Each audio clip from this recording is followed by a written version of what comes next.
원고를 쓰다 보니까 너무 많아서, 그리고 다음에 할 거는 또 너무 적어요. 25페이지밖에 안 되고, 오늘 할 거는 130페이지나 120페이지가 넘고, 그래서 그냥 제가 임으로 좀 하다가 준비하던 거고, 그 다음에 오늘 전체적인 건 그대로. 그러니까 이거는 늘 제가 하는 얘기지만, 이제 이건 제 공부하는 스타일이에요. 저는 이게 전체적인 거를 이렇게 하고, 그거를 그림으로 딱 이렇게 그려요. 그리고 이제 그림을 그려서 머릿속에 딱 넣게 되어지면, 이 전체의 책의 프레임이 어떤 거고, 그리고 이 다음에 그 그림을 그려놨던 걸로 이렇게 보면, 그 전체 100몇 페이지나 뭐 몇백 페이지 되는 책들도 조금 이제 과거로 이렇게 되돌아보면 이게 그냥 탁 정리가 되어집니다. 이게 뭐 여러분 공부하는 방법이 다 다르겠지만 저는 이거는 방법을 많이 사용합니다. 그래서 세계 철학사도 전부 이렇게 제가 그림을 그려놨어요. 그림을 그려놨는데 그 어느 때는 또 이제 잘못 그려가지고 또 찢어지고 그랬던 것도 있는데, 제가 그려놓은 이 그림만 딱 보시면 오늘 이야기하려고 하는 거는 그냥 다 나오고, 그 그림을 보고 제가 여기 답변을 1페이지에 썼습니다. 그거를 딱 읽으면 요 얘기가, 요 제 답변에 대한 얘기가 그림으로 그대로 정리가 됩니다.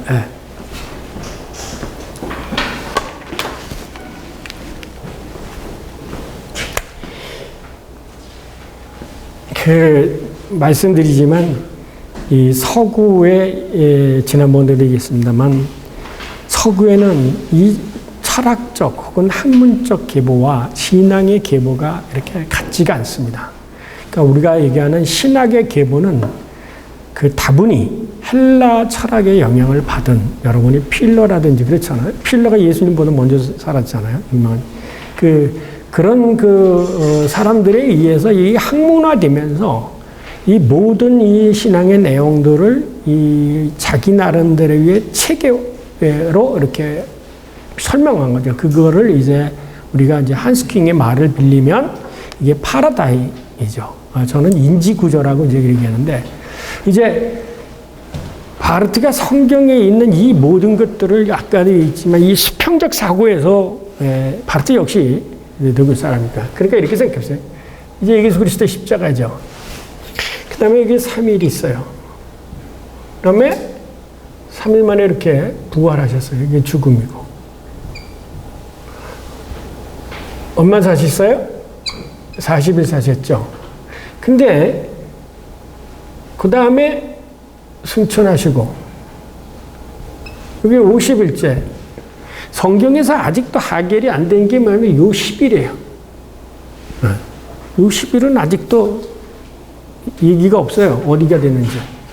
자, 그렇다. 어쨌든 50일째 되는 날, 이게 성령이 임하죠. 요게 이제 승천이죠. 요게 성령 강림이에요.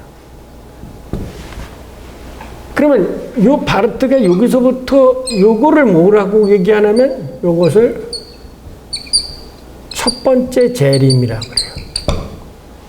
근데 이거는 성령이고, 승천하셨던 분이 언젠가 여기 올 거죠. 이게 엔데, 이게 종말이에요. 이것을 두 번째 파롯이라고 해요. 두 번째 재림이라고 하죠. 그래서 바르트에게는 첫 번째 재림이 있고 두 번째 재림이 있습니다. 그러면 이전에는 뭐예요? 이게 이스라엘이 있어요. 여기 이제 태초가 있잖아요. 이게 종말이잖아요. 그런데 이제 이렇게 와서 여기에 뭐가 생긴지요? 이렇게 임함으로 인해서 여기 땅에 뭐가 생겨요? 교회가 생기지 않습니까? 근데 여기에 이제 여러분이 많이 이렇게 다 있죠. 요게 성도들이에요. 요게 뭐냐면, 성경에 보면 요거는 예수 그리스도의 몸. 요거는 예수 그리스도. 그렇죠. 이게 이제, 그러면 이제 시간적으로 오늘 얘기하려고 하는 마지막 이제 소위 공동체의 시간, 교회의 시간이 뭐냐? 요 시간이 뭐냐, 이게. 이것을 이제 바르트가 책명으로 잡았던 지비센덴자이트죠. 지비센덴자이트. 중간 시간이에요.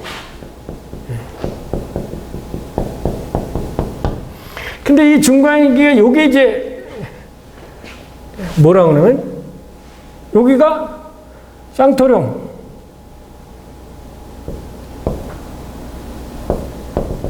쌍토 코문이요. 이게 성도라고 하고 이제 여기서 이제 거룩성. 그래서 이제 이거를 우남, 쌍타,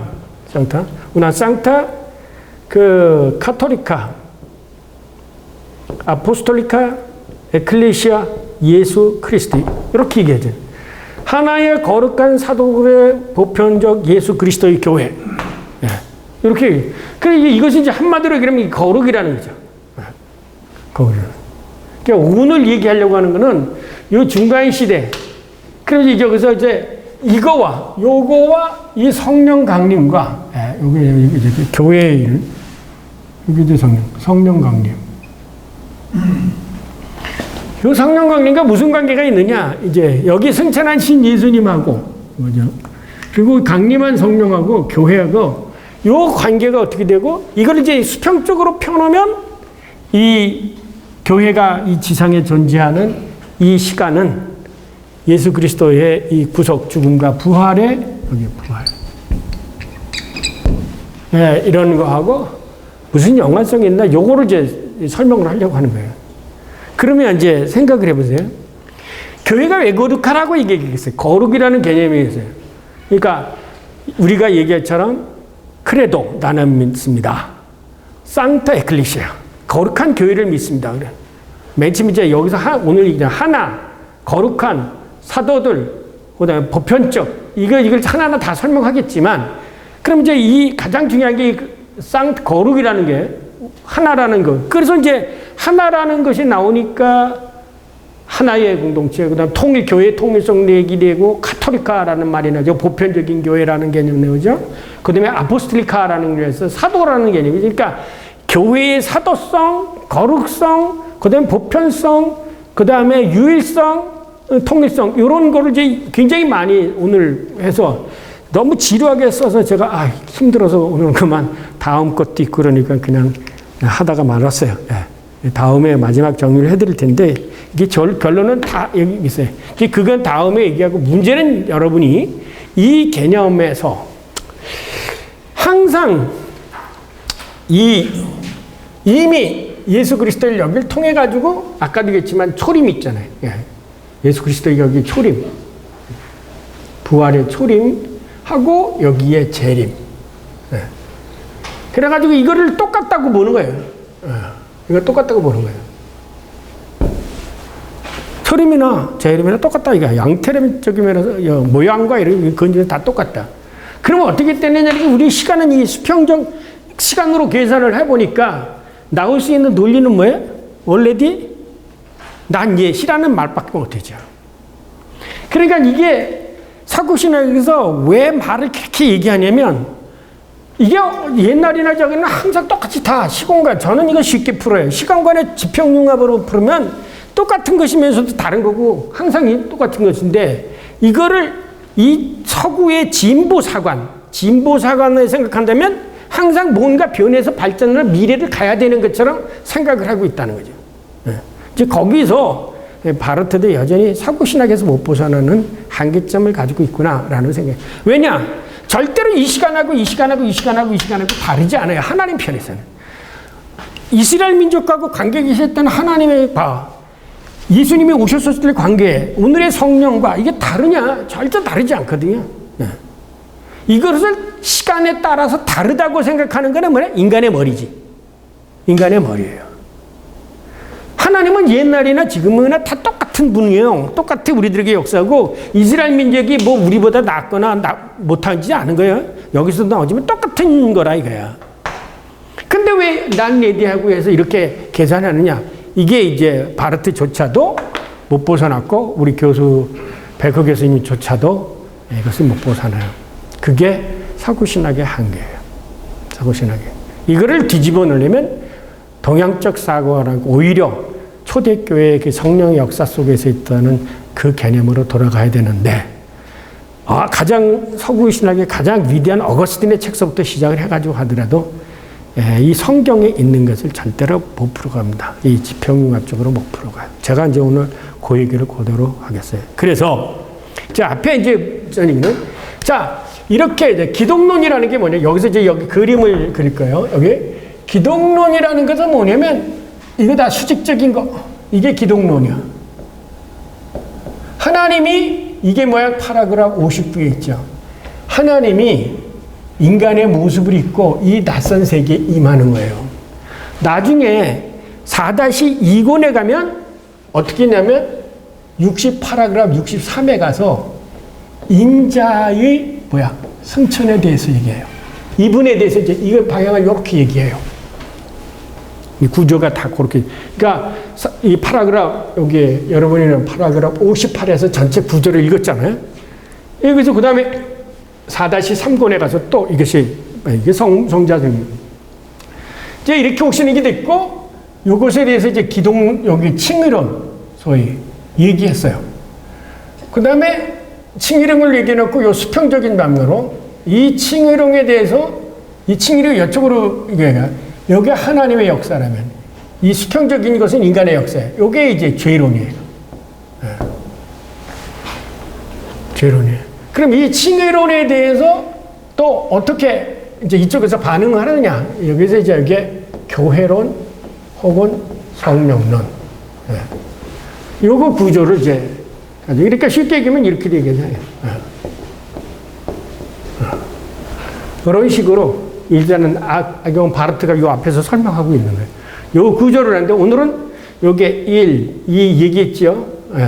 요게 3, 이게 4라면 오늘은 요 부분, 교회론과 성령론에 관한 문제를 얘기하는데 이것을 그림으로 전체적으로 그려보면 이렇게 되다. 그래서 요 교회와 이스라엘은 뭐야? 아날로기시하게 유비적인 관계를 가지고 있죠. 그래서 이도 하나님의 계약 공동체, 여기도 하나님의 계약 공동체 되는 거예요. 그러니까 이스라엘과 교회. 그래서 이 문제를 가지고 박사학위 논문 쓰는 게 뭐냐면 아까 요거에 대해서 쓴 게 뭐예요? 한스킹이야. 여기 한스킹이 칭의론 가지고 썼죠. 이스라엘과 교회의 관계에서 이거 박사학위 논문이에요. 또 죄론과 여기서 이제 성령론과 여기 오늘 얘기하려고 하는 이 성령론과 교회요. 요 성령론과 교회. 이제 여기 어느 사람 신준호 박사인가 이 성령론을 그렇게 썼죠. 그 최종호 박사라고 부산 대신들 이걸 쓴 거예요. 그러니까 대단한 게 아니죠, 그죠? 그러니까 제가 지난번에 우리 고 목사님 보러 칭의론 쓰시라고 박사학위 논문 쓰시라고 요거 쓴 거예요. 요것도 얘기를 하려니까 많아지잖아요. 아주 세심하게 들어가는 거예요. 그러니까 어떤 분이 요걸 한번 썼어요. 교회론, 성령론적 교회론을 썼어요. 그러니까 박사학위가 대단한 게 아니에요. 요 부분만 연구를 하면 돼. 그 다음에 어떤 요거 시간, 중간 시간에 가서 쓴 거예요. 오블라우라는 사람이 쓴 책이 있어요. 이게 중간기 시대에 관해서 쓴 거예요. 요 시간. 그러니까 지금 우리들이 살고 있는 이 시간이 뭐냐. 예를 들면 개인적으로 따지면 내가 예수님을 믿고 하나님 나라 가기 전까지 내가 살아있는 요 시간은 어떤 시간이냐. 요거 중간기 시간에 대한 연구가 되죠. 근데 여기 요 안에서도 굉장히 많이 나올 수가 있죠. 굉장히 많은 거예요. 그러니까 이런 거를 머릿속에 생각하시고, 오늘 이제 얘기될 게, 이런 것들이 다 얘기가 되니까 또 한 가지 있죠. 종말론 쓸 사람은 마지막 두 번째 재림과 초림과의 관계, 그리고 역사 종말, 이 창조와 이거 관계.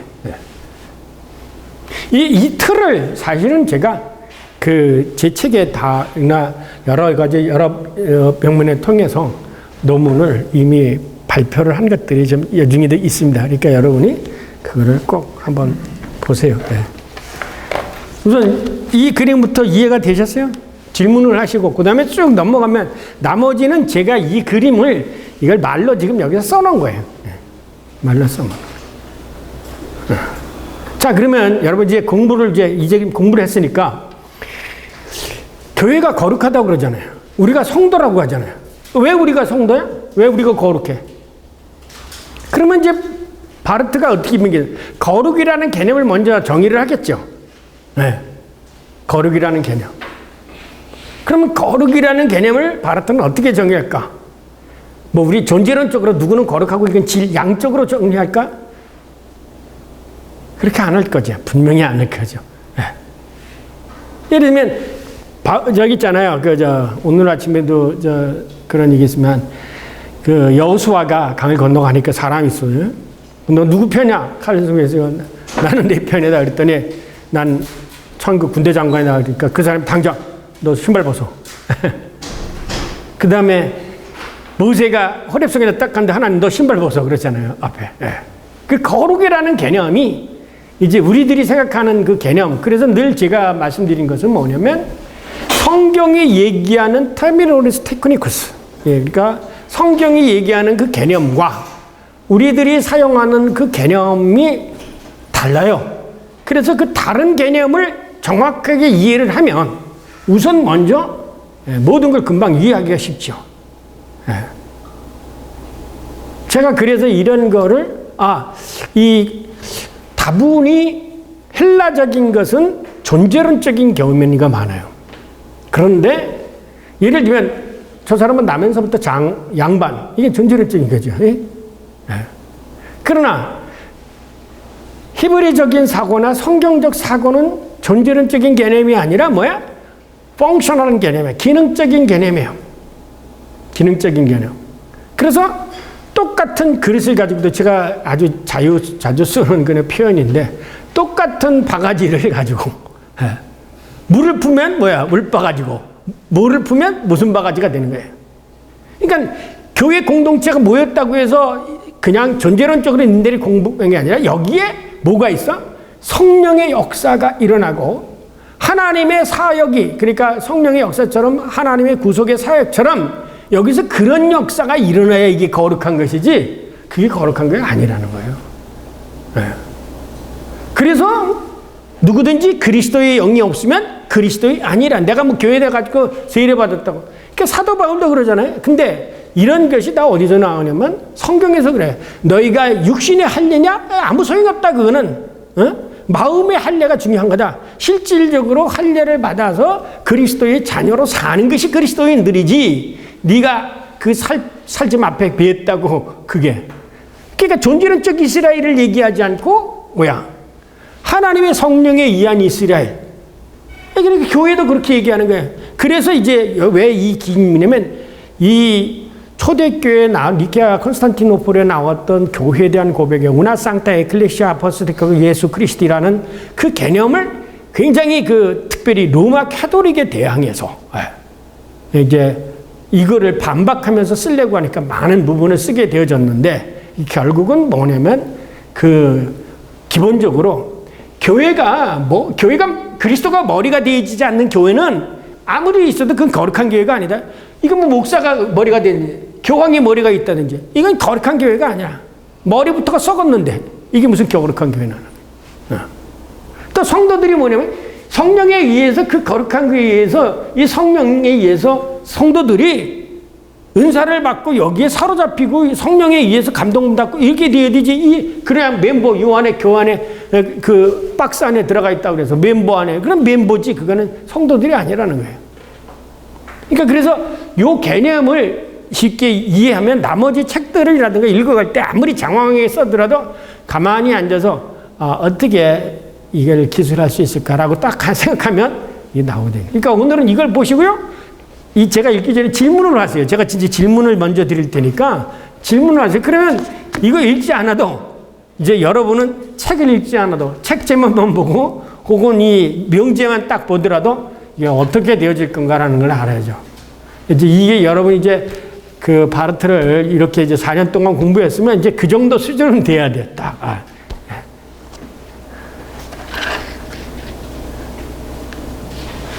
그 명제에 여기 다 나타났죠. 제가 한번 읽겠습니다. 성령은 부활의 능력이다. 철저하게 기독론적으로 얘기하기죠. 이게 무슨 뭐 인간의 정신이다, 무슨 생명력이다 이런 말 하지 않는다 그죠. 성령. 예를 들면 몰트만 같은 사람은 뭐 바이탈리테트, 생명력 뭐 이런 거 얘기하는데 그게 아니야. 성령은 부활하신 예수 그리스도의 영이야 바로. 그러니까 철저하게 성령을 얘기하면서도 어떻게 끌고 나갈까요? 기독론 쪽으로 끌고 나가겠죠. 교회를 끌고 나가도 뭐야? 철저히 기독론 쪽으로 끌고 나가죠. 네. 이 부활의 능력을 통하여 예수 그리스도는 자신의 몸, 곧 자기 자신의 지상적, 역사적 실존 양식, 형식인, 그러니까 교회는 뭐야? 부활한 예수 그리스도의 지상적, 역사적, 실존 양식이다. 이게 아주 무슨 용어처럼 그렇게 생각해요. 여러분은 이거를 머릿속에 외우려고 하지 마세요. 그러니까 어떻게 되냐? 아예 부활하신 성천님이 하나님 우편에 앉아 계시다가 뭐야? 이건 이신론 아니야. 테이즘.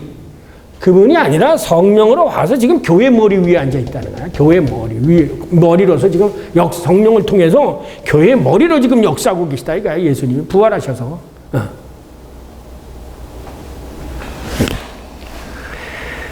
그래서 사도적 보편, 그래서 하나의 거룩하고 보편적인 사도적 교회를 설립했다. 누가? 그 부활하신 예수 그리스도의 영이. 그래서 계속해서 이 교회를 새롭고 변화시켜 간다. 그러므로 교회는 그리스도적 특성을 갖는다. 그러니까 교회가 그리스도론적 특성을 갖지 않고 세상적 제도적인 것이라든가 혹은 일반 게제샤프든가 이런 사회학적 요소를 가질 때 그거는 교회가 아니다. 그래서 로마 교황을 가장 신랄하게 비판했던 사람이 누구냐면 바르트죠.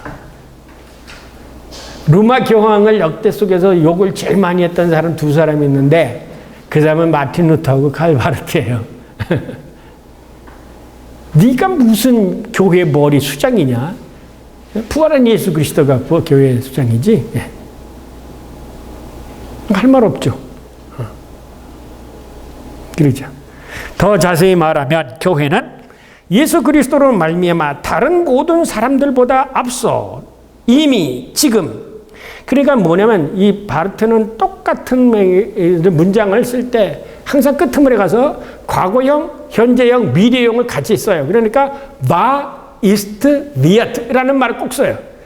뭐 했고 있고 하실 것이다 이런 말을 꼭 쓰죠. 그죠? 많이 얘기하셨을 거예요. 왜 그러냐? 항상 똑같은 분이다. 과거나 현재나 미래가 똑같은 분이다라고 해서 과거 있었고 ist 지금 있고 wird 앞으로 하실 분이다. 그렇게 얘기해. 그렇게 얘기합니다. 그래서 앞서 이미 지금 예수 그리스도의 죽음을 통하여 집행되었고 죽은 자들로부터 예수 그리스도가 살아나심을 통하여 계시된 하나님의 심판 아래 기꺼이 살아가야 하고 이미 그럴 준비가 되어 있는 사람들이 회집된 공동체가 바로 교회다. 따라서 교회는 예수 그리스도를 통하여 의롭다 인정받은 모든 세계를 잠정적으로 표현한 것이다.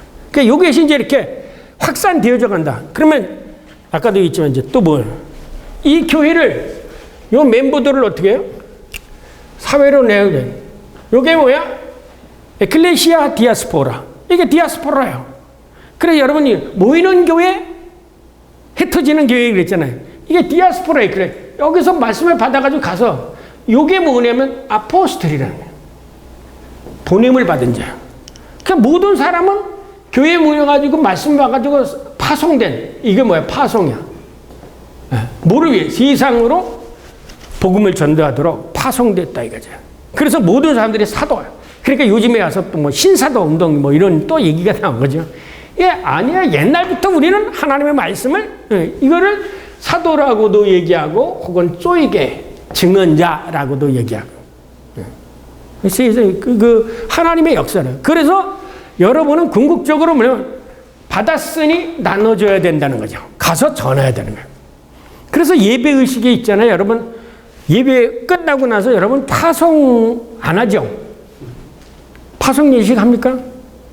교회에서 로마 캐톨릭 미사 보세요. 맨 끝에 가서 뭐랍니까? 파송을 합니다. 이제 여러분께서 이 성만찬을 받고 그리스도의 사랑을 받았으니 가서 세상에 그리스도의 증인이 됩시다라고 파송을. 이게 파송사. 그러니까 여러분 우리나라 지금 교회 예배는요. 뭐 예배학 교수들도 예배학 교수 옛날 그 정모 교수 계시는데 제대로 된 게 아니에요. 신학이 없는 거예요. 파송을 해야 되는 거예요. 이게 교회에 가서 은혜를 받았으면 가 전하라. 이게 뭐야? 아포스톨. 세상으로 교회가 내보내는 거예요. 이게 사도들. 그래서 여러분 그건 가르쳐 주셔야 돼요. 몰라서 못하는 수가 있어요. 교인들한테 여러분 오늘 은혜 받았습니까? 예. 그러면 가서 전하십시오. 당신이 아는 사람한테 전하든지 누구 모르는 사람한테 이걸 전하라 이게 복음을. 그럼 그 무슨 가서 뭐 휘질이 쪄가지고 뭐 손직 이게 아니라 정말 가서 전해야 되는 거예요. 복음을 전해야 되는 거예요. 복음을 안 전하잖아요. 자기 안에서 가두르지. 이제 나중에 이게 몸에 대해서 썩은 몸에 대해서 얘기합니다. 이게 안 가면 어떻게 되냐? 이게 썩는다는 거예요. 오늘 이 몸에 이게 썩는다. 고인물이 썩듯이 바르트가 이 얘기예요. 뒷부분에. 그래서 그 얘기, 오늘은 제가 안 썼지만 그 다음, 바로 뒤에 뭐냐면 썩은 교회가 어떻게 되는지야. 이게 파송돼서 아포스톨릭한 역할을 하지 않을 때 교회는 썩은 거다. 자꾸 물이 와서 여기 고이니까 온갖 잔물이 와. 그래서 고여있으니까 점점 더 잘 썩어. 이게 딱 흘러나가야 되잖아요. 그래서 여러분 물도 흐르는 물은 안 썩잖아요. 고인 물은 썩듯이. 그러니까 자꾸 이게 내동에 가서 파송을 해야 돼요. 교회는 자꾸 와서 사람도 마찬가지로 와서 교회에 들어오는 사람, 이 많은 사람들을 모을 생각만 하지 마시고 이 사람들 자꾸 파송을 하세요. 개척교회도 자꾸 만들고 해서 교회를 파송을 해야 될 텐데 이걸 안 한다는 거예요. 이게 교회 고여있는 물처럼 교회가 써. 그래서 이제 여기 몸의 비유를 얘기해가지고 이제 많이 씁니다. 자, 문제 제기. 화해론과 성령론, 보다 구체적으로 말하면 화해론과 교회론은 어떤 관계가 가지고 있느냐. 이제 제가 문제 제기한 이 내용이 오늘 그 파라그라프 62에서 전체적으로 되어질 얘기예요. 성령은 예수 그리스도의 화해 사역과 관련해서 무슨 역할을 하며 성령과 교회는 어떤 관계 속에 있는가? 교회 공동체란 구체적으로 무엇인가? 그러니까 아까 얘기했잖아요. 우나 상타 에클레시아 그거죠. 교회 공동체는 어떤 존재인가? 왜 바르트는 교회라고 얘기하지 않고 그리스도 공동체, 디 크리스틀리시께 마인드라고 얘기해요. 교회는 제도가 아니에요. 추상적인 게 아니에요. 사람들이 하나하나가 다 모인 거예요. 모여지. 그 하나하나 자체가 다 중요한 거죠. 그게 은사예요. 각자 받은 은사들이죠. 그래서 이것을 개마인드라고 매고 그 공동체의 시간은 어떤 시간인가? 교회 공동체에 주어진 사명은 뭔가? 이게 아포스톨이죠. 의롭다 인정받은 자는 실제로 하나님의 심판을 의식하고 살아가고 있는가? 이 심판받은 존재로서. 이제 이런 문제들이 여기서 논의가 되어집니다. 이제 답변을 읽으면 이게 전체적인 게 이제 프레임이 짜니까 삼위일체 하나님이신 아들 하나님의 인간과 아들 하나님의 인간과 하나님의 화해를 위한 행업은 하나님 예수 그리스도께서 그것 자체로 온전하게 단 한 번 모든 것을 위한 객관적이고 보편적인 사건으로 이미 끝났다. 그가 죽은 자로부터 부활하심으로써 모든 게 이미 거기에 뭐가 이거 바르트는 이 예수 그리스도의 십자가의 사건과 이 부활을 항상 어떻게 보여? 아인 피아 뭐야? 알레만 단 한 번 헤파팍스 지난번에 우리 손태식 주사님 올리셨대. 헤파팍스 단 한 번 모든 것을 위해서. 그래서 바르트는 모든 것을 이해할 때 이렇게 다 이 창세기도 예수 그리스도부터 이 종말을 다 그래서 바르트의 시간은 이 시간간이라고 하잖아요. 이 예수 그리스도의 사건 안에 이전의 것, 이후의 것이 다 포함이 된 거예요. 이게 뭐야? 전에도 얘기했지만 이것을 가르쳐서 알파와 오메가 한 번 죽었노라 이거예요. 근데 이게 이 얘기가 예수 그리스도께 그래서 저게 아니라 이사야서에 이미 이사야서 44장 1절, 46장 2절, 48장 4절. 여기에 나는 알파와 오메가야. 창조주요 구원자의 구속주라는 그 야훼 하나님이 이미 벌써 알파와 오메가라고 얘기해요. 근데 예수님이 와서 내가 알파 오메가라고 얘기해요. 요한계시록 맨 끝에 가서 또 내가 보는 인자가 나는 알파 오메가라고 또 얘기한다고. 그러니까 보세요. 이 알파 오메가의 처음과 나중이라는 그 개념이 이미 구약에서부터 있었고 예수 그리스도도 있고 지금도 있고 앞으로 그래. 이거를 설명할 길이 없으니까 바르트는 과거에 있었고 지금 있고 앞으로 올 이렇게 얘기하죠. 그러니까 여기도 있었고 여기 있고 올 이렇게 얘기해. 근데 저는 그렇게 간단하게 생각하죠. 그게 뭐야? 엠모 미더. 항상 하나님과 나는 옛날 사람이나 하나님이나 늘 항상 수직적인 관계. 옛날에 우리 아버지가 믿었던 하나님 지금 나도 믿고 내 믿는 하나님 내 우리 아들 손자가 믿고 그런 늘 항상 그거는 관계. 그런 관계로 이렇게 해석하면 간단히 쉽게 되는데 제가 이거를 이제 왜 바르트가 이렇게 하느냐면 바르트 역시 서구적 사고로 하니까 자꾸 그들 이해하기 쉽도록 이 시평적으로 얘기하니까 나도니 바다우소라는 얘기를 하게 되고 지금 뭐 이렇게 자꾸 그러지는 거예요. 자, 그래서 그 다음 단 한 번 모든 것을 위해서 객관적이고 보편적으로 이미 끝나 그가 죽은 자로부터 부활하심으로써 인간을 대신하여 심판당하시고 대신 죄 지은 인간을 의롭다 인정하시고 지난번에 칭의론이죠. 하나님으로 돌아가는 길을 열어놓으신 이 화해의 행업은 이제 그가 승천한 후 곧바로 성령 하나님에 의해서 바톤 터치가 되죠. 이제 그러다 보니까 이제 이런 것을 보고 여러분이 잘 아는데 요아킨 피오르그라는 사람이 뭐 성부시대, 성자시대, 성령시대라는 말을 했고 또 초대교회 삼위일체론 얘기할 때는 모달리시의 모나키아니즘을 얘기했고 그런 거죠. 그런데 모달리시의 모나키아니즘도 이단으로 됐고 요아킨 피오르도 이단으로 된 거는 이거는 성부, 성자, 성령은 구분되지 않기 때문에 그래요. 구분되지 않기. 항상 성부, 성자, 성령이 늘 항상 수직선적으로 늘 항상 나와 관계되어지기 때문에 그렇게 되니 이 칼빈은 머리 셋 달린 하나님 얘기를 하잖아요. 머리셋 달린 하나님을. 그래서 이 괴물, 이 칼빈이 하나님을 괴물로 그렸구나라고 생각했어요. 그게 아니에요. 이 3일, 다음 우리 월요일 날, 이 삼위일체론에 대해서 그 백중현 교수님 와서 강의를 할까 합니다. 아주 이 교회에서 삼위일체론이 어려운데, 그 삼위일체론을 평신도들에게 어떻게 가장 쉽게 좀 가르쳐 줄 수 있을까? 그렇게 좀 연구를 해서 쓰십시오. 그래서 제가 특별히 부탁을 했어요. 그래서 이번에도 거기 가서 잘한 논문상도 학회에서 줬는데 어쨌든 이 뭐 논쟁이 많죠. 그래서 영원히 끝나지 않는 주제가 이 삼위일체론 아닙니까? 어쨌든 그런 면에서 요거를 칼빈은 어떻게 얘기하냐면 기독교 강해에서 삼직분론 가지고 연결을 시켰어요. 예수 그리스도의 삼직분론적인 면을. 그러니까 왕적 직분, 뭐 예언자적 직분, 제사장 직분으로 이렇게 얘기했고. 그러니까 이것은 제가 그러죠. 우리 신학과 성서가 뭐다? 성서는 증언이에요. 증언인데 이 증언을 이 사람은 이렇게 보고 저 사람은 저렇게 보고 이 사람은 이렇게 해석해. 그거는 뭐야? 신학이에요. 아시겠어요? 그러니까 우리는 지금까지 뭘 공부했냐면 신학을 공부해왔지 성서를 직접 들여다보지는 못했어요.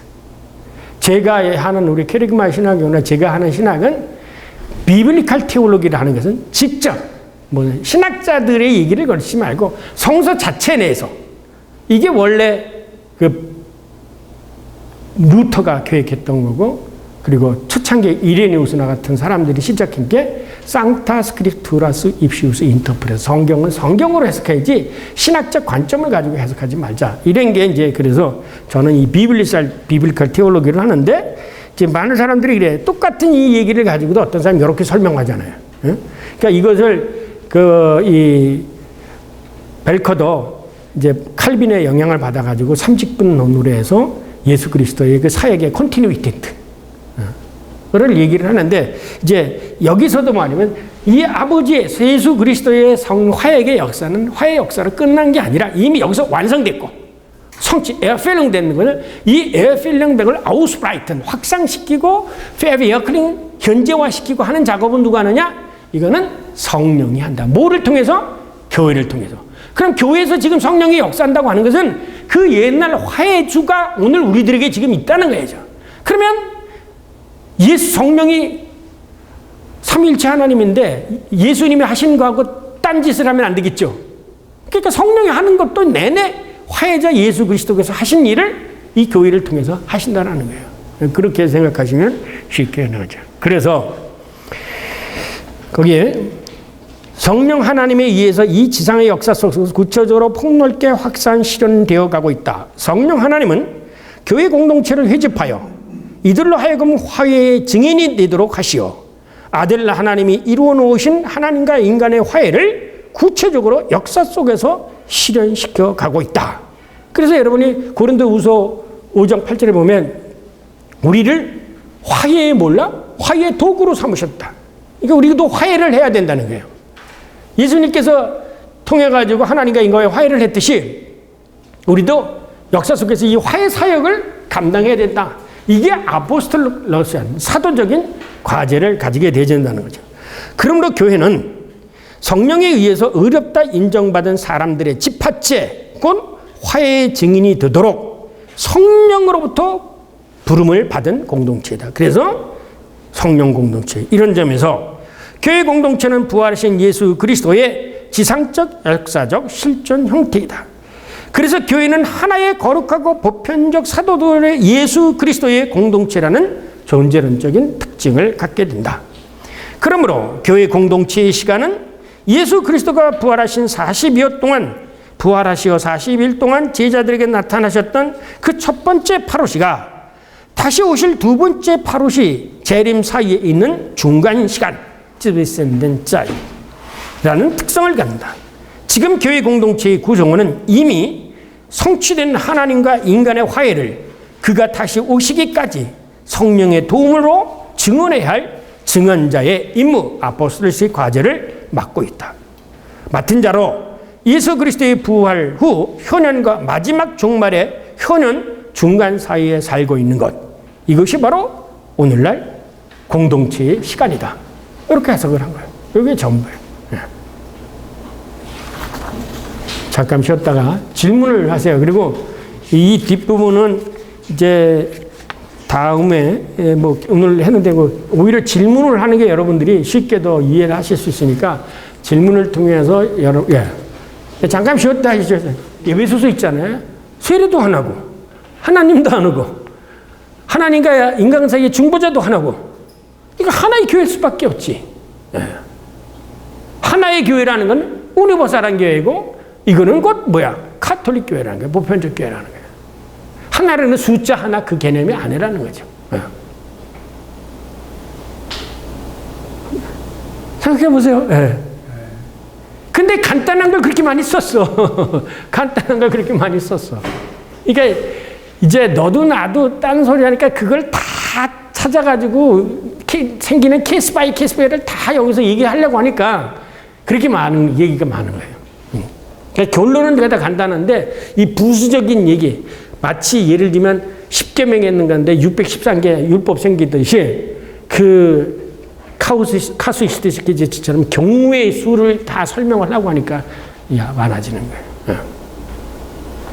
거룩하는 게 뭐 인간들이 모여서 니네들이 뭘 거룩해? 전부 죄인들이면서. 그렇잖아요. 사람들이 모이는 거예요. 그래 커뮤니오 페카토름이라고 루터도 얘기하잖아. 예수님이 니네들 불러올 때 무슨 뭐 의인 불러러 왔는 줄 아냐? 죄인 불러러 왔지. 그럼 예수님께서 불러들면 니네들은 뭐야? 죄인이야. 근데 왜 니네들이 성도야? 그렇잖아요. 이 논리적 모순, 그걸 설명하는 거예요. 생각을 해보세요. 고 목사님, 우리는 다 죄인입니다. 그렇죠? 그러면 전부 교인들이 죄인이야. 근데 왜 성도라고 불러? 목사님 안 그래? 왜 성도라고 불러? 예수 그리스도 안에서 그러니까 그게 바로 성령과 예수 그리스도 안에 있고 그걸 떠났을 때는 너희들은 죄인이라는 거예요.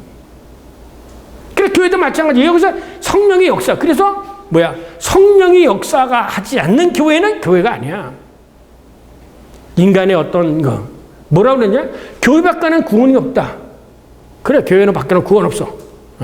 그러나 칼빈까지도 거부하잖아요. 그래서 교회 밖에 구원이 있는 게 아니라 더 정확하게 하면 그리스도 밖에 구원이 없는 거다. 그리스도 밖에 있는 자들에게는 구원이 없다. 이렇게 얘기해요. 그러나 뭐냐면 어떤 의미에서 그러면 교회를 바꿔서는 구원이 없나. 이 교회가 인간적인 그 교회가 되어졌을 때 그거는 교회 안에도 있어도 구원이 없다는 거죠. 그런 얘기를 하는 거예요. 질문해 보세요. 그러니까 여러분이 이런 사고를 하지 않으면, 자꾸 이거 사고를 하지 않으면 그냥 지식 아는 거 그건 소용이 없어요. 그건 잊어버려요.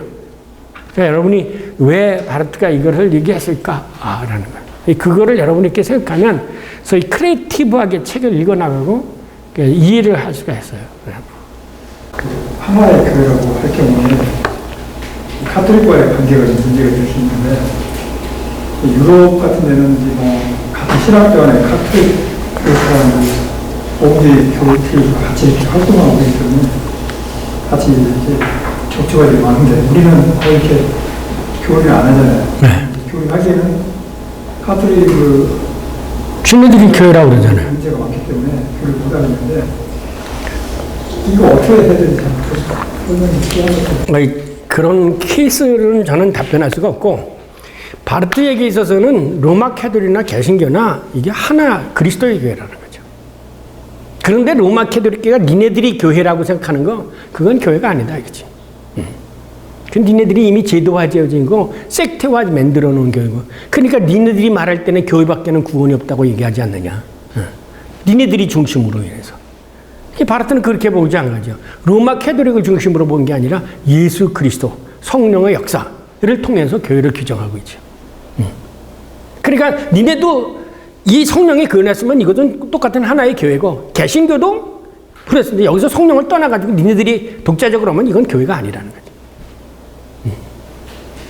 그리고 보이지 않는 교회가, 보이지 않는 교회가 이제 나중에 여기도 있으면 보이는 교회야. 무슨 이거는 보이는 교회고 그렇지 않고는 보이지 않는 교회 뭐 따로 있다. 그게 아니다 이거야. 보이는 교회라고 하는 것은 어쩔 수 없이 이런 구성체의 그 보이지만, 보이지 않는 교회는 하나님의 성령의 역사가 우리들에게 가려져 있기 때문에 보이지 않는 교회지, 여기는 여기 있는 교회가 보이지 않는 교회가 아니고 여기는 보이는 교회고 보이지 않는 교회가 아니다. 이런 말 하지 말라 이게. 여기서 하나님이 역사하시는데 그게 보이지 않는 교회야. 왜? 성령의 역사가 일어나는 거지. 우리는 지금까지 보이지 않는 교회, 보이는 교회는 보편적으로 어떤 교회가 있고 이렇게 설명했다. 이거는 스콜라적인 사고라는 거지. 캐톨릭 신학자들. 그래서 여기 각주가 굉장히 많아요. 이거 아우서는 되죠. 우리의 머릿속에 그 개념 자체가 보이는 교회와 보이지 않는 교회는 안 왔잖아. 그러니까 이게 보이는 교회는 뭐 우리들이 이게 하나하나의 교회고, 보이지 않는 교회는 뭐 우주론적으로 하나의 전체를 통합하는 이런 교회다. 그런 소리 하지 말라. 그거는 바로 관념적인 교회다 이거야. 그건 관념이. 하나님의 성령의 역사가 우리들에게는 숨겨져 있기 때문에 그 성령의 역사, 여기 안에서도 성령의 역사가 일어나는 이 교회가 보이지 않는 교회다라는 거죠. 오히려 이 보이지 않는 교회, 그리고 보이는 교회를 떠나서 따로 성령의 역사는 아니다 이거야. 그런 의미에서 교회밖에는 구원이 없다. 이렇게 또 얘기한다.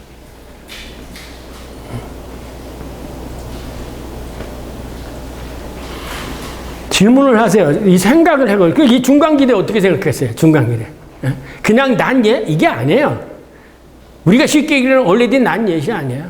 이 중간기에도, 이 중간기에도 이미 이 역사, 이 40일에 위해서 화의 역사가 여기서 인지고 있어. 그러면 왜 중간기라고 얘기하느냐?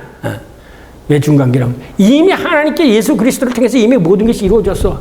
근데 여기 속에서 뭐야? 아까 아포스톨릭한 사역들이 일어나고 있잖아요. 이게 가서 모든 족속으로 마태복음 28장을 인용한다면, 그래서 모든 족속으로 제자를 삼아 성과 성경과 세례를 주어 하나님의 나라로 확산되어져 갔다는, 이미 하나님의 나라는 것은 이미 졌는데 요거를 이제 이 벨커는 뭐라고 얘기하면 에메르겐츠 현상이라고 얘기해요. 에메르겐츠. 그 에메르겐츠 현상이 뭐냐? 이제 호수 같은데 물이 딱 떨어지잖아요. 돌멩이 하나가 딱 떨어지면 그 파장을 일으키면서 쫙 퍼져나가지. 그러니까 이 역사적으로 한번 이런 사건이 마치 사마리아 땅끝까지 예루살렘과 사마리아와 땅끝까지 나의 증인이 되라고 하는 것처럼 이 예수 그리스도의 그 처음의 역사의 그 사건, 칭의를 받은 그 사람들 만나본 성령의 역사를 이렇게 퍼져나간다는 거예요. 그러기 때문에 이 중간기의 역사지, 이 중간기는 아직 안 됐다는 어떤 질적인 차이의 역사가 아니라는 거죠. 이게 개념이 완전히 다른 거예요. 그러니까 우리들이 간섭게 이걸 시간적으로 생각하면 어떻게 중간기 역사는 아직 결론에 도달하지 않는 이런 생각을 하게 되잖아요. 근데 그게 아니야. 아까 얘기했던 에메르겐츠 현상이야. 확. 그래서 너희가 성령을 받으면 예루살렘과 사마리아와 땅끝까지로. 다만 저 사람들은 조금 늦게 들었을 뿐이야. 이 예루살렘의 역사나 사마리아의 역사나 이방의 교회의 역사나 똑같은 거예요.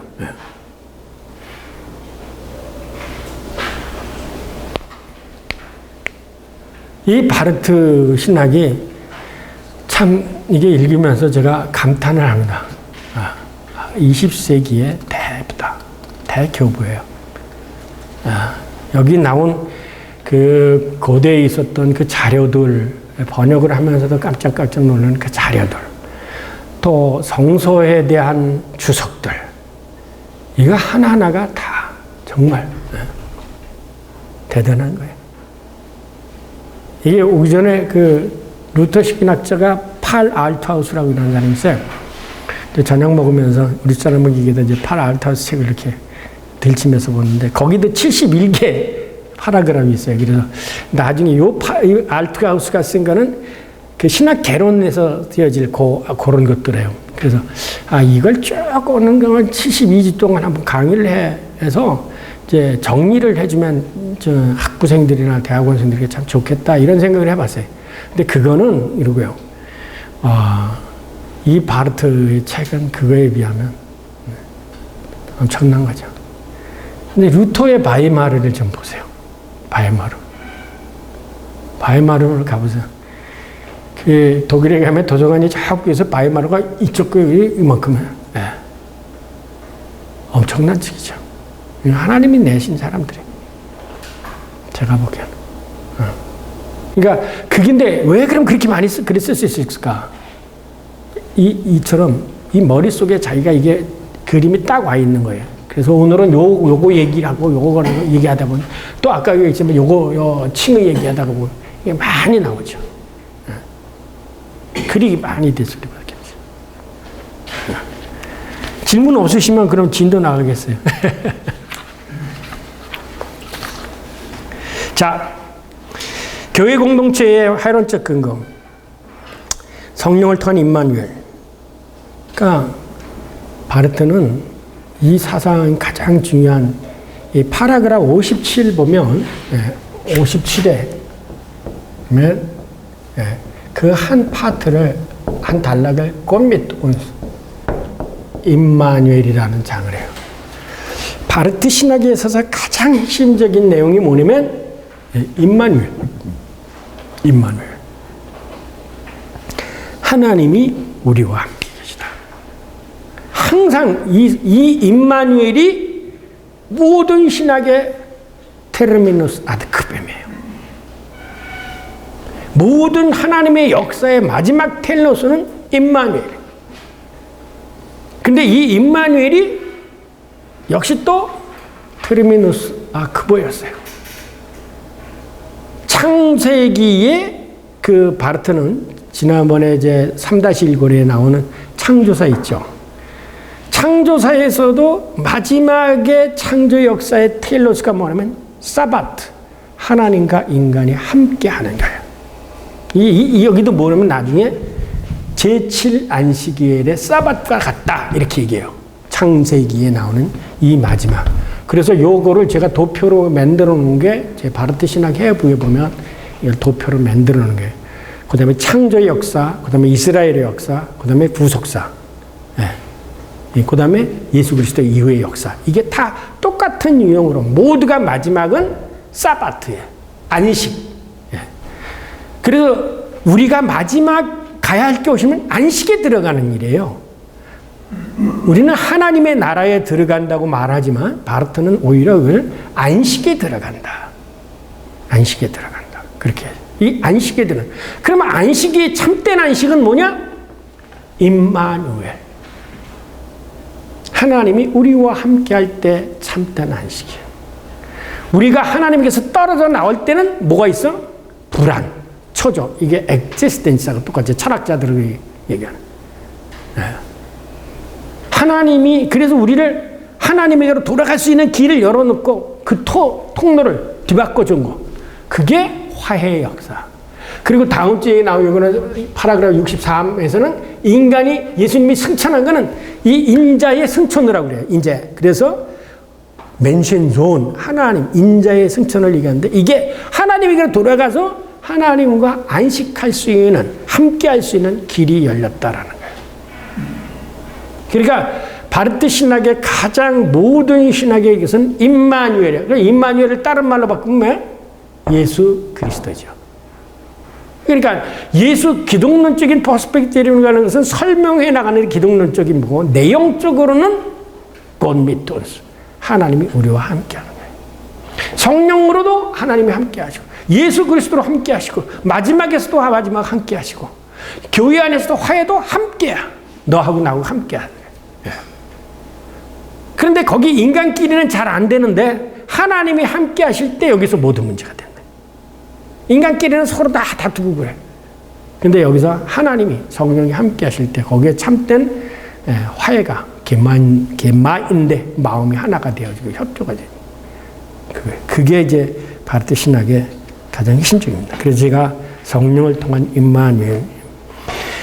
바르트는 자신의 화요론을 전개하는 데서 먼저 화요론 14장 종이시며 주님이신 예수 그리스도의 첫 단락 파라그라프 59에서 아들의 순종에서는 화요론이 수직적으로 차원에서 하나님께서 이 지상의 인간에게 임하시는 것에서의 기술하였고 파라그라프 60 인간의 계명과 타락에서는 화요론이 수평적인 차원에서 인간의 죄에 대하여 기술하였음을 수리한다. 자기가 고백합니다.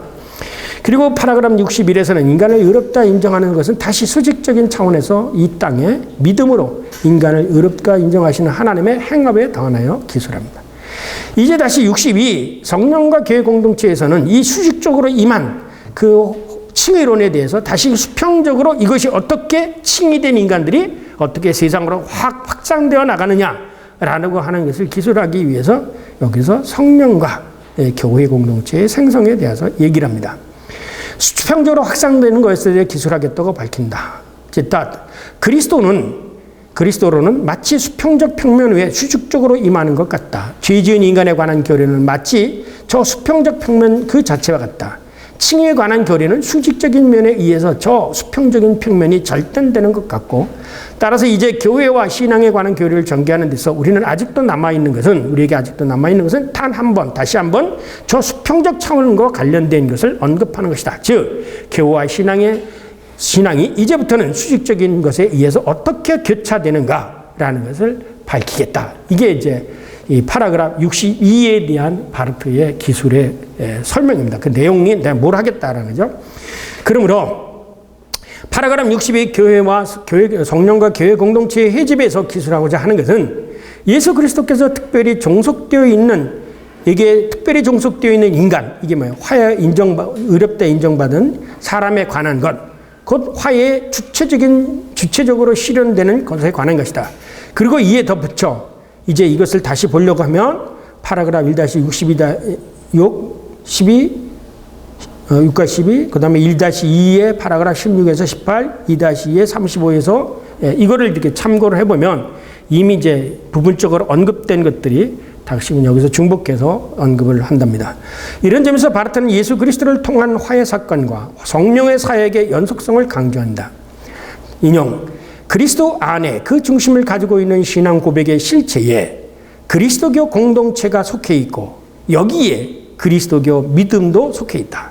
이런 점에서 그는 불트만이 그리스도인과 칭의론을 신화로 뺐습니다. 신화로 간주한 것에 대하여 간접적으로 비판을 한다. 왜냐하면 신화에 있어서는 연속성이 없기 때문이라는 것이다. 반면에 화해론과 성령론의 연속성은 이미 신앙 고백의 제2항이 뭐예요? 나는 예수 그리스도를 믿습니다. 제3 성령을 믿습니다. 라고 한 듯이 그리스도론과 성령론은 이미 연속성을 갖고 있음을 명백하게 증언합니다. 특히 모든 그리스도인들은 성령과 그 행업을 신앙의 대상으로 내용으로 고백하고 있습니다. 나는 성령을 믿습니다. 그래서 성령은 모든 그리스도인들이 신앙 고백의 제3항에 따라서 나는 성령을 믿습니다라고 고백하는 것의 가장 중심적인 대상이다. 이런 점에서 성령은 결코 인간 자신의 영이 아니고 결코 인간의 영도 될 수 없고 성령은 하나님이시다 라고 바르트는 단호하게 말한다. 그래서 성령의 행업은 하나님의 자기 증언, 이게 하나님 영이 자기를 증언하는 거죠. 하나님의 자기 증언일 수밖에 없으며 그 행업은 고린도후서 5장 2절에 너희는 하나님과 화목하라 라는 말씀의 실행과 무관할 수도 없다. 여기서 이제 교회 아포스톨리스트의 사도적인 과제가 주어집니다.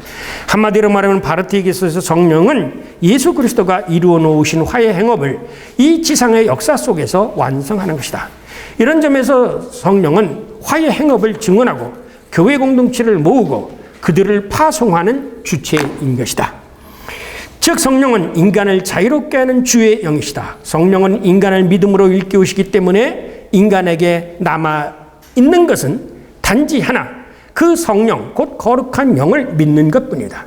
즉 인간에게는 교회와 교제를 통해 성령과 교제를 통하여 그러나 또한 성령에 대한 동일한 간격 속에서 적당한 간격이고 자신의 유일하신 아버지 하나님과 그의 유일하신 아들이신 예수 그리스도를 믿는 것이다. 거기서 우눔 데움 파트렘, 거기에 뭐냐면 한 분 하나님, 그런 인 예수 그리스도 필리움 에우스 우니캄, 그의 교통하시는 것을 믿는다라고 바르트는 한다. 그래서 원시 기독교 공동체는 창조주 성령이여 오시옵소서. 제가 자주 기도할 때 사용하는죠. 베니 크리아토로 스피리투스. 초대교회의 가장 최초의 기도는 뭔지 아십니까? 베니 크리아토로 스피리투스. 그 다음에 생긴 게 뭐예요? 마라나타. 요한계시록의 마지막에는 재림에 대한 얘기. 가장 왜 성령의 역사가 일어나가지고 교회가 생겼잖아요. 그래서 원시 기독교 공동체에서 주기도문도 여기잖아요. 사도신도도 생기기 전에, 그죠? 그들이 그냥 간단하게 주문처럼 좀 기도했던 게 뭐냐면 베니 크리아토로 스피리투스. 베니 크리아토로 스피리투스. 그 다음에 이제 예수 그리스도의 재림을 기다리면서 마라나타, 마라나타, 아멘 주 예수여 그리스도여 오시옵소서. 이게 초대교회 최초의 기도의 내용이었습니다. 여러분은 교회에서 기도하실 때 그렇게 하세요. 베니 크리아토르 스피리투스. 창조주 영이 오시옵소서. 그리고 예배 보시고 기도하시고 바랍니다. 아니면 마라나타를 외치든지. 뭐 어떤 분은 아멘 3번 외친다고 그러는데 그러지 마시고 베니 크리아토르 스피리투스. 그렇게 하시고. 이러한 기도에 응답하여 사람들에게 임하시는 성령은 예수 그리스도의 부활을 통하여 계시된 세상과 인간에 대한 하나님 아버지의 심판을 증언하고 성령은 인간에게 하나님의 은혜를 하나님의 의로 그리고 하나님의 의를 하나님의 은혜로 증언한다. 바르트는 말한다. 이런 점에서 성령은 바로 예수 그리스도로부터 보내심을 받아서 인간에게 오시는 분이다. 여기서 바르트는 성령의 출처에 있어서 서방교회의 전성을 따른다. 그리고 바로 이러한 점에서 성령은 성경에서 혹은 일깨워주는 힘으로 표징되었다는 것이다. 그렇다면 이러한 일이 어떻게 우리에게 일어날 수 있을까? 이런 질문에 대하여 바르트는 그것은 오로지 나는 성령을 믿습니다라는 신앙 고백을 통해서 은혜로 주어지는 것이지 성령을 받는 거나 이게 어떤 도 닦고서 되는 게 아니다. 이건 철저히 은혜다라고 해요. 자, 공동체의 존재. 성령의 행업으로서의 그 공동체의 설립. 그러니까 교회 공동체를 누가 설립했어요? 성령이 설립했잖아요. 성령이. 이 성령을 우리에게 보내주겠다는 것을 베드로는 요엘 선지자밖에 몰라서 이제 그렇게 얘기했지만 성령을 우리들에게 보여줘서 교회를 형성하며 하나님의 말씀을 깨닫게 해주시겠다는 그 예언은 저기 에스겔서 36장 26절 이하 이미 또 있어요. 요엘 선지자만 있는 게 아니라. 거기서 성령 강림 사건과 예수 그리스도에 대한 이 말씀과 성령이 하나가 되어지는 그거에 대한 예언들이 많이 있습니다. 자, 이상 앞에서 언급한 일을 수행하기 위해 성령은 을이 아니라 성령은 교회 공동체를 모으신다. 바르트는 교회 그리스도 공동체, 그리스도교, 그리고 교회는 성령의 행업으로서 인간들 가운데서 그리고 인간들의 행동 가운데서 일어나는 하나의 행업이라고 단정한다. 그래서 교회 공동체는 살아계신 예수 그리스도에 의해서 성령을 통하여 회집되고 회집될 수 있고 회집된다. 늘 항상 그러죠. 이거 아까도 있지만. 바꿔 말하면 교회 공동체는 하나님의 계약 공동체로 존재한다. 이게 이스라엘과 관련해서 교회는 세상의 주님을 준수하고 성취된 계약의 주님으로, 그러니까 이 주님을 따르게 주님으로 생각하는 게 아니라 항상 계약의 주님으로, 그리고 또한 자기 자신들의 주님으로 인식할 수 있게 되고 또 인정해야 할 때 거기서 바로 존재한다. 이제 여기 요 의미가 중요한 겁니다. 이게 무슨 뜻이냐면 교회가 언제 생기느냐? 요 문제 7초부터 생겨. 내가 벽돌 쌓고 사람들 모았다고 여기서 교회가 생기는 거냐? 이게 아니라는 거예요. 교회는 언제 생겼냐? 초대교회가 언제 생겼냐 이지. 성령이 임할 때 교회가 생긴다는 거죠. 그러니까 우리가 이 바르트는 교회를 하나의 퍼머넨트한 오가니자토리스의 시스템, 하나의 종속적이고 제도적이며 혹은 이런 걸로 교회를 보는 게 아니에요. 아시겠어요? 이 교회는 여러분 다시 생각하세요. 교회는 예수 그리스도의 이름으로, 성부와 성자와 성령의 이름으로 모여서 성령이 거기에 임할 때 이게 교회지. 그러니까 교회 건물 줘놓고 아무리 많은 사람들이 모여서 예배를 본다고 하더라도 거기에 성령의 역사가 있고 하나님의 말씀이 임하지 않으면 그거는 교회가 아니라는 거예요. 그러니까 교회가 이저 생각을 바꾸세요. 아, 우리가 여기 신촌교회, 이 교회가 아니에요. 이건 그냥 건물이죠. 바르트가 생각한 교회는 쉽게 얘기하면 두세 사람이 모이는 곳에 내가 함께한 것처럼 하나님의 말씀이 선포되고 성만찬이 재정행되고 성령의 역사가 일어난 그게 교회라는 거죠. 거기서 교회가 존재한다는 거죠. 그러니까 우리가 일반적으로 이거는 서구의 이 헬라적인 사고를 완전히 벗어나는 거예요. 헬라적인 사고는 거의 존재론적인 거예요. 그러니까 여기서 신촌교회가 여기 서 있으면 이게 교회가 있는 거야. 저는 이거 아니에요. 하나님이 임하는 곳에, 제가 그러죠. 지난번에도 바르트가 얘기했잖아요.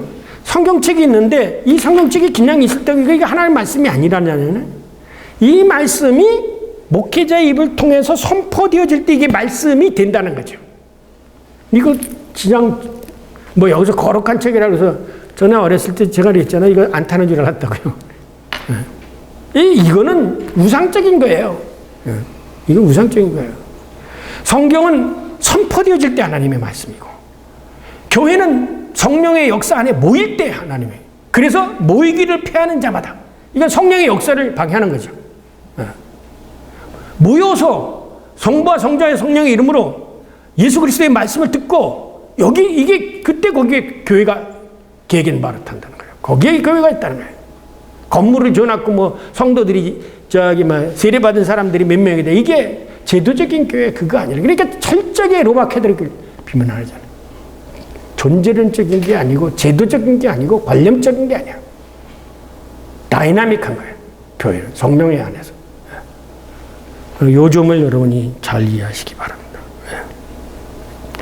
바로 거기에 교회가 있어요. 그러나 무엇보다도 교회 공동체는 예수 그리스도의 화해가 성령에 의해서 구체적으로 역사 속에서 실현되어가는 그 사건 속에, 그 사건 속에 교회가 존재한다. 이거 아주 중요해요.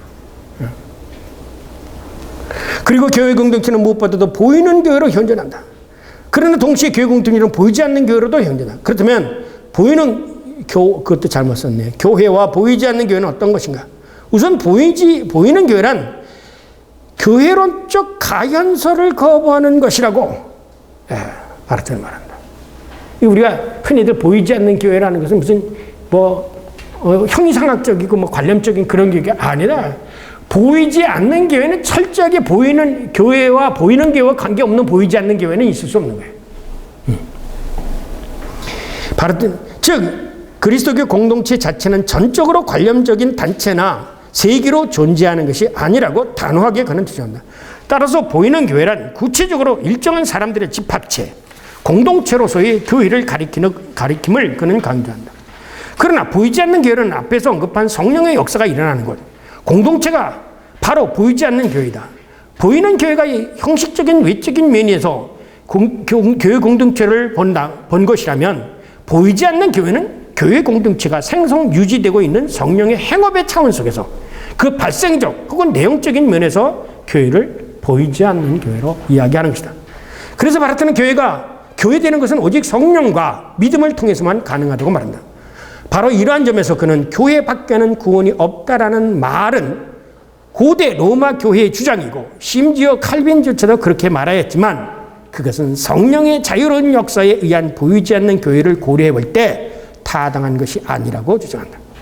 왜냐하면 그리스도의 지상적 역사적 실전 형식인 교회 공동체는 하나님께서 성령을 통해 역사적으로 그 백성들을 만나는 곳이기 때문이다.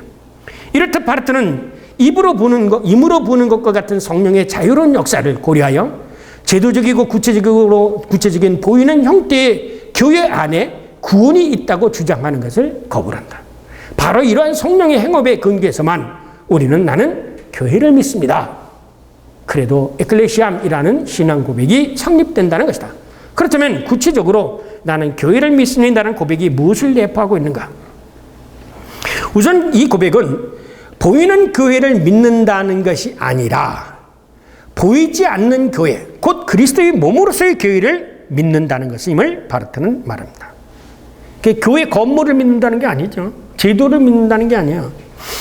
그리스도의 실체, 곧 살아계신 예수 그리스도의 살아계시는 공동체로서의 그 공동체의 존재에 대한 신앙을 의미한다. 나는 교회를 믿사옵나다라는 고백에서 말하고 있는 것은 바로 이 교회의 구원, 다시 말하자면 교회의 숨겨진 성격의 유일한 보증이 되시는 교회의 구속자이신 분에 대한 신앙이 바로 나는 교회를 믿습니다. 그래서 교회를 믿습니다라는 것은 나는 그리스도를 믿습니다라는 것과 동일한 차원이다.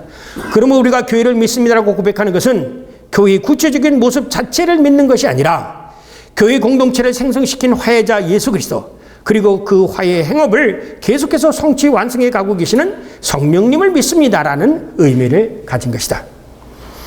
바꿔 말하면 보이지 않는 교회에 숨어있는 교회를 믿는 것이라고 바르트는 말한다. 그는 다음과 같이 간주다. 인간 예수 자신도, 그리스도의 육체도, 심지어 그리스도교 신자 개개인이 자신의 믿음도 신앙의 대상은 아니거다.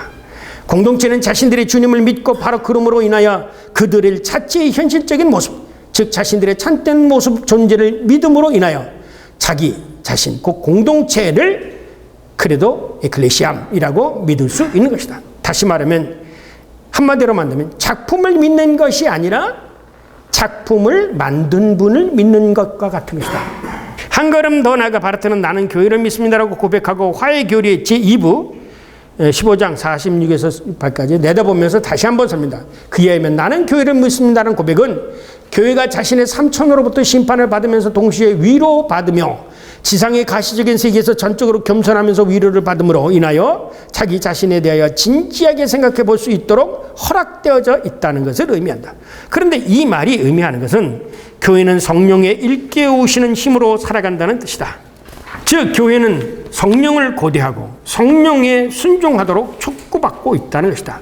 그러므로 교회 공동체는 필연적으로 보이지 않는 모습을 가질 수밖에 없다고 바르트는 말한다.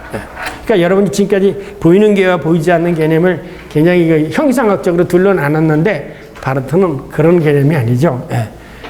성령의 역사, 이건 보이지 않으니까.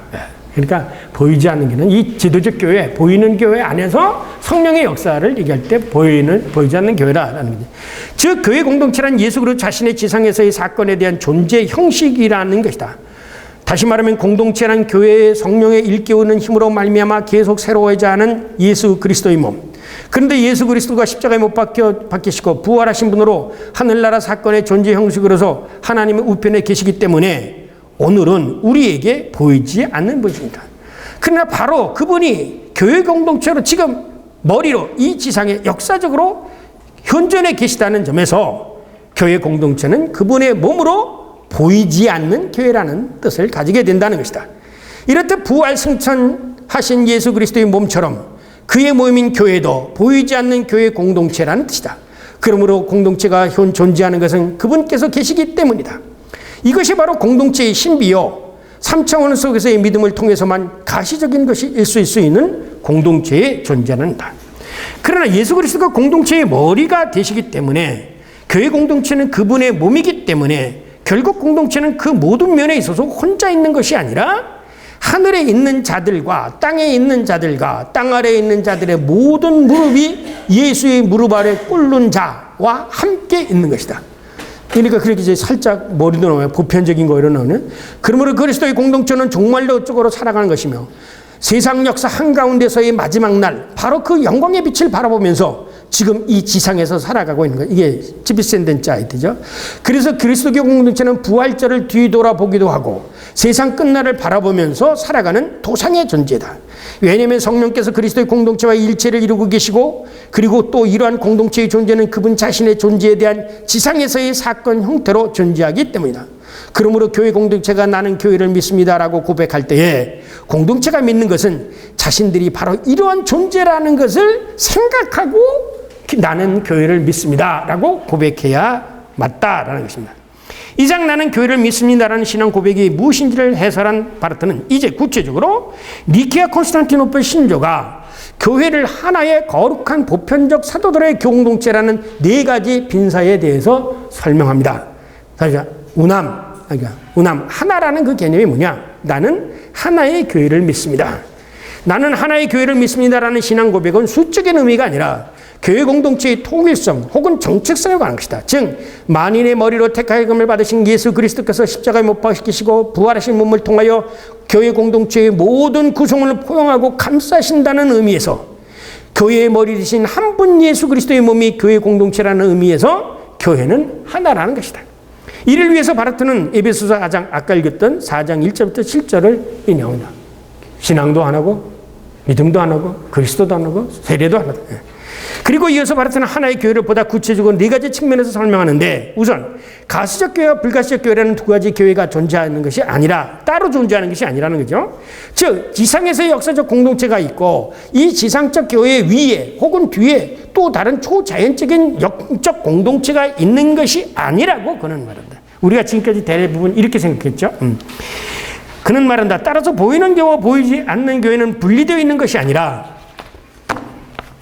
살아계신 주 예수 그리스도의 지상에서의 역사적 존재의 형태인 하나의 몸으로 존재하는 것이라고 그는 강조한다. 그리고 교회 공동체는 전투적인 교회, 싸우는 거예요. 이런 점에서 하나의 공동체라는 거고 바르트는 왜 그럼 전투하는 교회가 하나의 공동체냐? 전도하는 공동체로서의 이 세상을 이기는 승리하는 교회다. 즉 교회 공동체는 옛날이나 지금이나 앞으로도 동일한 하나의 공동체가 될 수밖에 없다. 왜냐하면 교회 공동체는 죽음으로부터 부활하신 예수 그리스도와 함께하는 공동체이기 때문에 교회 공동체는 누가와 싸워? 이 세탄의 세상에 사탄 마귀와 싸워야 될 공동체예요. 그래서 우리의 싸움은 혈과 육의 싸움이 아니라 영적 싸움이다. 그래서 교회는 싸움이에요. 그래서 여러분요 교인들을 많이 만드는 것은 뭐냐면 이 하늘나라의 천사군, 그러니까 하늘 군대를 십자군을 많이 만드는 거예요. 사실은요. 이 군대가 세지잖아요. 근데 사탄들은 자기 군대를 굉장히 많이 만드는데 이 기독교인들은 우리 십자군들을 안 만들어요. 그래서 옛날에 그런 십자군이 아니라 이 영적 군대라는 거죠. 예. 영적 군대. 그래서 이런 점에서 교회 공동체는 이 세상에 악과 싸워야 하는 전투하는 교회이며 동시에 결과적으로 예수 그리스도께서 이 악을 이기셨기 때문에 동시에 승리하는 공동체라는 것이다. 그러므로 과거에 존재했던 교회도 현재에 존재하고 있고 있는 교회도 미래에 존재하게 될 교회가 될 수밖에 없다. 그러므로 세 번째, 그리스도 교회의 존재는 교회 이전에 이미 그분의 소유물이었던 이스라엘과 동일하고 따라서 이스라엘이나 교회 공동체는 모두 그리스도의 공동체라는 점에서 하나이다. 즉 십자가에 못 박혀 죽으시고 부활하신 예수 그리스도는 이스라엘의 메시아였으며 동시에 온 인류의 메시아였다. 즉 이스라엘이나 교회 공동체는 동일하게 그분의 몸이고 그분은 교회에 대한 신비의 주님이시고 또한 부활하신 교회의 주님이시고 그리고 그런 분으로서 예수 그리스도는 이스라엘의 메시아였다. 이런 점에서 예수 그리스도는 의롭다 인정하는 사건의 기점이며 동시에 목표라는 것이다. 그렇기 때문에 교회는 옛날부터 신약성경과 함께 구약성서를, 심지어는 신약성경보다 오히려 구약성경을 유일하신 하나님의 역사와 계시에 대한 증언으로 읽었다고 바르트는 말합니다. 여기서 이제 그 말시온가 이것을 거부하게 됩니다. 구약성서를. 즉 원시 기독교 공동체는 자신들을 유대인과 이방으로부터 구성된 교회로 이해했고 하나님의 이스라엘이라 온 이스라엘로 생각하였다는 것입니다. 여러분 이건 아주 명백한 사실이에요. 교회가 맨 처음 생길 때 자기네들이 교회라고 말하지 않았어요. 자신들도 이스라엘의 공동체로, 새로운 이스라엘 공동체라고 얘기를 해요. 근데 이것이 이제 뭐 때문에 이게 갈라지기 시작한지 아시죠, 여러분? 사도회의부터 시작을 하고 나서 그 다음에 스데반의 설교하고 이래서부터 시작하면서 이제 이 그리스도 교회하고 유대교하고 갈라지기 시작을 하게 되진 거죠. 특별히 스데반의 설교로 인해서 이게 갈라지기 시작이 돼요. 본래는 원시 기독교 공동체도 자기네들이 이스라엘이라고 생각했지 그 구별하지 않았어요. 그래서 이스라엘의 메시아 예수 그리스도, 교회의 주님 예수 그리스도, 이게 똑같이 된다는 것이죠. 요즘 아주 여러분 감사할 일 아니겠어요? 여러분이 이렇게 신학을 공부하시면 성경을 보는 관점이 굉장히 폭이 넓어지지 않습니까? 달라지죠. 아무래도 여러분의 설교가 달라질 수밖에 없습니다. 옛날에는 이스라엘하고 이걸 완전히 갈라놓고 생각을 하다가 신구약, 그래서 예수 그러잖아요. 바르트가 뭐냐면 예수 그리스도는 구약에서 기다리시던 분이고 신약에서는 회상하신, 그러니까 예수 그리스도를 통해서 이렇게 하나가 되지. 기다리던 메시아, 오신 메시아, 이렇게 해서 오신 메시아의 사상을 가지고 형성된 게 교회고 오실 메시아의 사상을 가지고 형성된 게 이스라엘이고 이렇게 형성이 된다는 거죠. 저는요, 이 바르트 신학을 하면서 이 성경을 해석하는 방법이라든가 이게 특히 바르트의 각주 있잖아요. 읽어보면서 정말 성경에, 그래서 점점 더 성경이 참 대단, 어느 신학책보다 대단한 게 성경이구나. 저는 여러분은 지난 월요일날 어떻게 들으셨는지 모르지만 예수의 재판사를 이렇게 보면 예수님이 그 유대교 제사장들과 서기관들이 맨 처음에 죽이려고 음모했을 때 그 시초가 뭐냐면 안식일 날 손마른 자를 고친 때부터예요. 근데 이제 예수님이 성전을 정화하면서부터 이제 점점 더 죽이려고 구체화되어지잖아요. 근데 그걸 들으면서 뭘 느꼈냐면 정말 신비롭다라고 생각했어요. 루터가 종교개혁을 할 때 어디다 돌을 던졌어요? 어디다 돌을 던졌어요? 로마 교회에다 돌을 던졌어요. 보셨나요? 그리고 예수를 죽이려고 한 사람이 이방 사람이 죽인 게 아니죠. 처음부터 음모를 한 사람들은 유대인 종교자들이죠. 루터를 죽이려고 했던 사람은 그 당시 선지자들이 아니라 누구예요? 로마 교황청이었어요. 오늘도 교회가 잘못됐다고 해서 교회에 돈을 던지면, 개혁의 소리를 높이면 누가 저놈 죽여라고 얘기할까요? 교회 목회자들이, 그리고 신학생들이 죽이라고 얘기할 거예요. 아시겠어요? 똑같죠. 그러니까 이게 역사 속에서 하나의 아날로기예요. 유비예요. 이럴 때 그렇다면 왜 교회는 예수님 또 그 교회를 또 세우셨는가? 이 교회가 아까 했지만 성령이 주가 되지 않고 인간들이 되지 않고, 그러니까 예수님이 성전을 헐고 다시 세우게, 이게 뭐야? 이미 종교개혁자들은 예수 그리스도였다는 거야. 그리고 예수님은 당신의 역사를 말씀으로 세우려고 했잖아요. 성전에 여제설 때 가가지고. 그런데 로마 교회나 제사장들은 뭐 위에 세우려고 했어요? 제도와 제사법의 법에 위에 세우려고 했었죠. 생생하게 살아계신 하나님의 역사로 교회를 이끌어가려고 했고, 하나님의 기도하는 집이 아니라 하나의 도둑의 굴로 만든 것이 바로 종교적 지도자들이에요. 그러면 오늘 레포마ți온, 오늘도 교회의 계획은 어디서부터 일어나야 되길까요? 밖에서부터 일어나야 되니 교회 안에서부터 일어나요. 그럼 교회 안에서 일어나려면 뭘로부터 일어나게? 말씀으로 일어날 수밖에 없는 거예요. 말씀으로. 그래서 루터가 성경을 찾았고 말씀 위에 그래서 제가 그 얘기를 듣는 그래 한국 교회를 살리는 건 말씀으로 살리는 거예요. 말씀으로. 이 말씀의 신학자가 누구였느냐? 이게 바로 칼 바르트예요. 네. 말씀으로 다시 세우는. 교회는 말씀 위에서 신앙과 말씀 위에 서야 되는 거예요. 그래서 교회 안에 가장 가운데다가 뭐야? 말씀대, 설계도 갖다 놓고 말씀이 죽었잖아요. 그러니까 아까 읽은 적도 있잖아요. 그러니까 바르트 이 책이 있었어요. 신학과 교회 강단에 성령이 없으면 그게 뭐야? 가장 나쁜 것이 된다. 이렇게 얘기했던 게 바로 그런 거예요. 자, 오늘은 거기까지만 하고 다음에 마지막, 그래서 제가 다음 페이지는 9페이지서부터 다시 연결을 해서 마지막 파라그раф 63까지 연결을 시키겠습니다. 네. 성령에 대한 그 네. 그 성령은 우리 인격의 성령을 얘기하는데 네? 인격적인 성령. 네, 인격이. 인격적인 성령인데 네. 아까 그 분위기가 말이에요. 인격적인 성령에 빠지고 무슨 뭐 교훈이나 바람이나 뭐 호흡이나 이런 식으로 이게 성령은 다 아직 안 끝난 거예요. 성령과 여기서는 성령과 교회만 관계시켜서 얘기를 하는 거지 성령론을 따로 쓰는 건 없어요.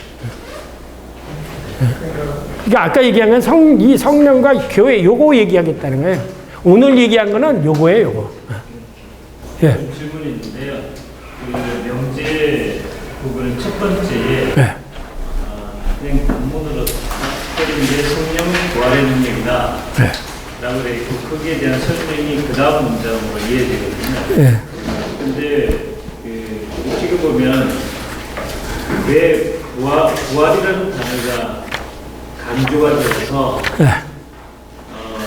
뒷문장에 보면 그 부활이라는 능력을 통하여 교회가 실존 형식을 갖고 보편적 사도적 교회를 설립하였고 계속해서 새롭게 하신다라고 되어 있거든요. 네. 근데 그냥 성령께서 그냥 그 능력에 의해서 이렇게 하셨다라고 해도 충분히 이해가 가는데 네. 부활이라는 단어를 지금 꼭 집어넣어가지고 네. 지상의 교회의 형식과 그 다음에 보편적 교회와 그 다음에 새롭게 하신다 이 세 가지 문장을 계속해서 이어간 이유가 뭐가 있나요? 그 바르트 측에서는 이 아우프 에어스탱이라는 말을 그리고 에어베킨이라는 말을 같이 이렇게 번복해서 써요. 그래서 저도 이것을 지금 번역하면서 이 일깨우는 근데 내용은 분명히 부활이에요. 그런데 왜 그러냐면 왜냐하면 이걸 일깨운이라는 말을 할 경우에 무슨 오해는 계몽이라는 의미를 가지게 되죠. 아니 근데 뒤 문장 네. 그러니까 부활의 능력이다라고 설명한 문장의 의미와 네. 두 번째 문장의 전체적인 흐름이 네. 부활이라는 그 컨셉이 정확하게 왜 들어갔는지를 제가 이해가 못해서 왜 그러냐면 성령이 와서 한 거는 예수 그리스도를 죽은 자에게서 살린 것처럼 우리를 죽은 자 가운데 살리는 역할을 하는 것이지. 근데 그게 이쪽 문장에는 지금 안 나오거든요. 두 번째 문장에는. 그러니까 그런 의미라면 이해가 되는데. 네. 그러니까 저는 네. 전체 문장에서 제가 부활의 능력이 부활이라는 단어, 에어베켄이라는 단어가 네. 정말 부활이라는 단어로 의미로 쓰여졌다면 유일하게 그게 걸려지는 그 단어가 새롭게 하신다. 그 맨 마지막 문장은 충분히 그게 이해가 가는데 네. 크게 보면 이쪽에 흐름은 교회를 설립하고 새롭게 하신다. 이 딱 두 개거든요. 네. 그러면 교회를 설립하시는데 부활의 영이라는 단어가 연결될 수가 있느냐?